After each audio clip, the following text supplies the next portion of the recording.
If you like very gritty, very violent, action-packed anime from the 80s and 90s, you've got to check out Angel Cop.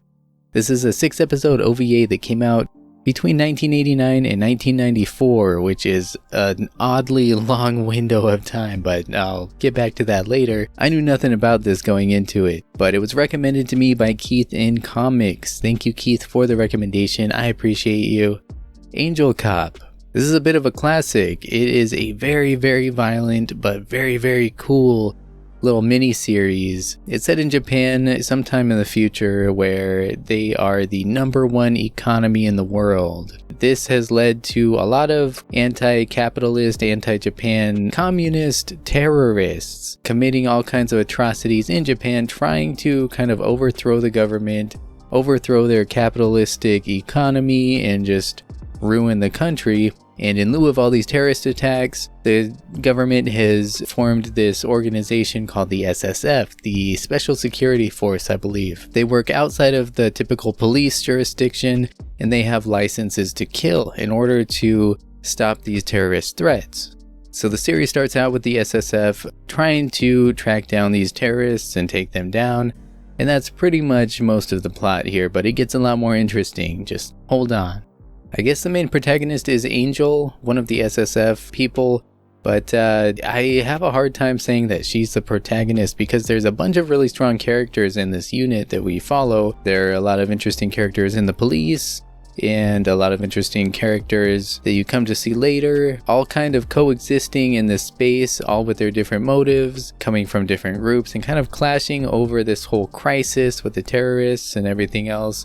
But yeah, you see Angel and Raiden in the beginning of the thing. Raiden seems to be this kind of do-good guy. He's in the SSF, but he's very cautious not to jump the gun and harm any innocent people. He's really trying to take down the terrorists and just do good for his country. So the show starts off with him in this sketchy situation, battling out against these terrorists in this gunfight, and he's about to get killed himself until Angel busts in and saves his butt.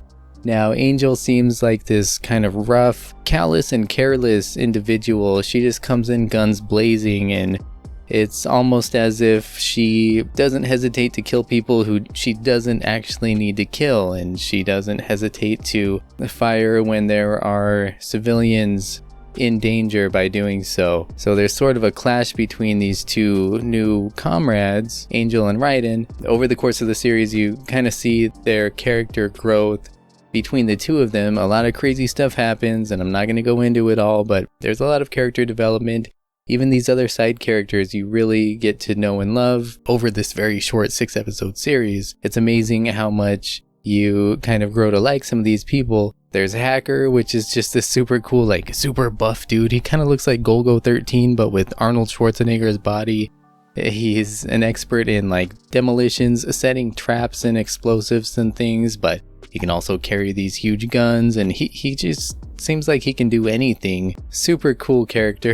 And then his other teammate who is very close to him, Peace. She's also a demolitions, explosives expert, and she can do everything that he can do pretty much, but she's this much more petite girl with glasses and very charming character who didn't get a ton of screen time, but every time she's there, she's always doing something cool. So they're taking down terrorists, and at the same time, all of this other stuff is developing, and we see this other group of people emerge who have psychic powers, and they're also going after the terrorists, but they're kind of maybe at odds with the SSF. So again, without spoiling much, it's very interesting. You've got this guy who looks like he's from some 80s hair metal band. His name's Asura, and he seems like a very bad, scary dude.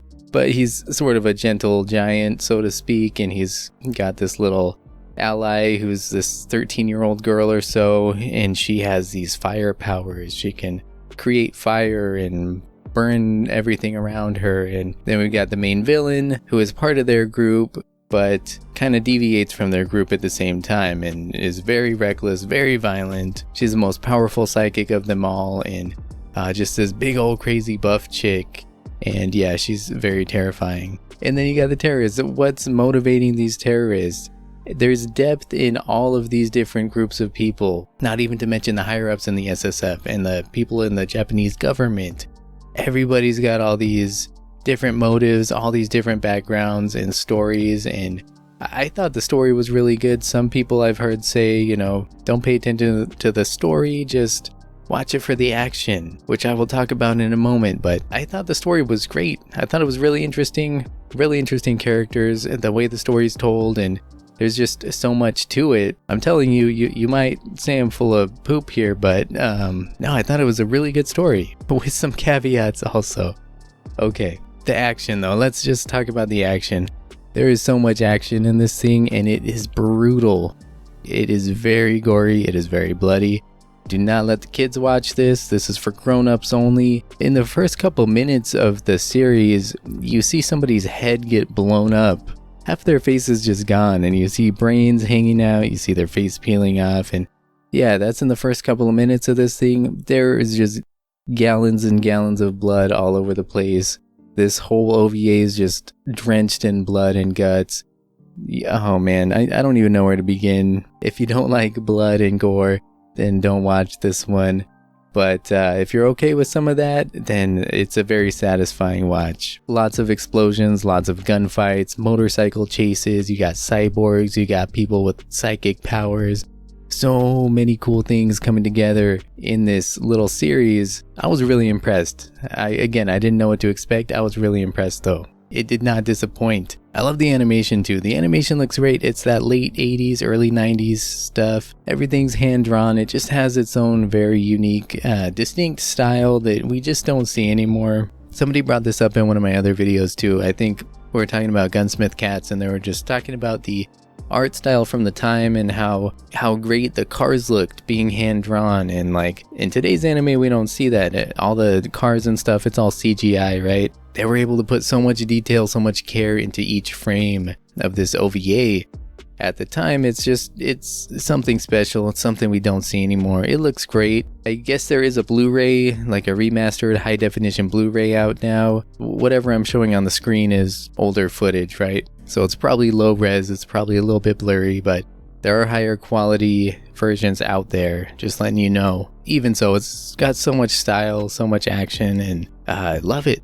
As for the sound too, I watched this thing subtitled in Japanese, and I have heard things about the dub. I was gonna check out the dub before I shot this video, but I just ran out of time. So I've heard the dub was not very good, but I've also heard that the dub was censored in not the typical way. I think they actually added profanity to the dub, but they took out some controversial parts of the story, so they actually changed some of the story. This thing gets strangely and uncomfortably political toward the end of it. A lot of kind of anti-American stuff and anti-Jewish stuff, which is troubling to say the least. My understanding is for the English dub, they took out the anti-Semitic stuff, and I don't know about any of the anti-American stuff. It was just, they changed some of the dialogue there to be less offensive. Yeah, that's understandable. I'm not complaining. I didn't get a chance to check it out for myself to compare how they changed the story around, but that was the one thing that was a little bit shocking to me at the end. It was just all of a sudden, bam, at the end, it's this whole political thing. They bring in like the Vietnam War and the way America acts with other countries and influences the world, and in a very negative light. And it's like the Jewish people in America controlling everything. And I mean, this is all fiction, but there are some very, unfair sentiments that people have in reality, kind of ideas people have, conspiracies about certain groups of people. And yeah, that's very troubling. I will say that. If that part of the story you can ignore and focus on the action, and the rest of it, focus on these characters and all the just visceral stuff you're seeing, and there's a lot to be enjoyed here. And yeah, maybe if you want to avoid that possibly offensive material, watch the English dub. Yeah, that was a bit unfortunate. Otherwise, I was really impressed by this thing. I really enjoyed it. Great animation, great story, great characters, great action, some shocking stuff, but very, very cool, man. It really had me gripped the whole time, just waiting to see what happens next. And those 6 episodes flew by so quickly, too quickly. But I will say that it's a good length for an OVA. 6 episodes is a fair length for an OVA. It's like a long movie, plenty of time to tell your story, plenty of time to do what you need to do, line up everything and tell the story you want to tell, and have plenty of character development and action and all that. Coming from some of these like 45-minute OVAs, hour-long OVAs, this was a real treat to have a little bit more time in this world with these characters, and yeah, really enjoyed it. So I can't recommend this one highly enough if you like gritty, gory stuff from the 80s and 90s. I was going to come back and talk about the time frame from this thing. I couldn't find much info on the development, but apparently the first 3 episodes came out between 89 and 90, but then the last 3 episodes all came out in 1994, 4 years later.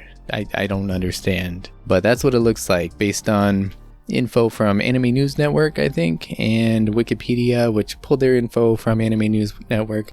I don't know. If you know something that I don't know, I'd love to hear the story behind that, but what little digging around I didn't lead me anywhere else other than that. So yeah, Angel Cop, let me know your thoughts on this one. Have you seen it? And if you have any other recommendations for me, I'd love to hear it. Thank you so much for watching, for kicking it with me here and listening to this old weeb ramble on and on. I appreciate you.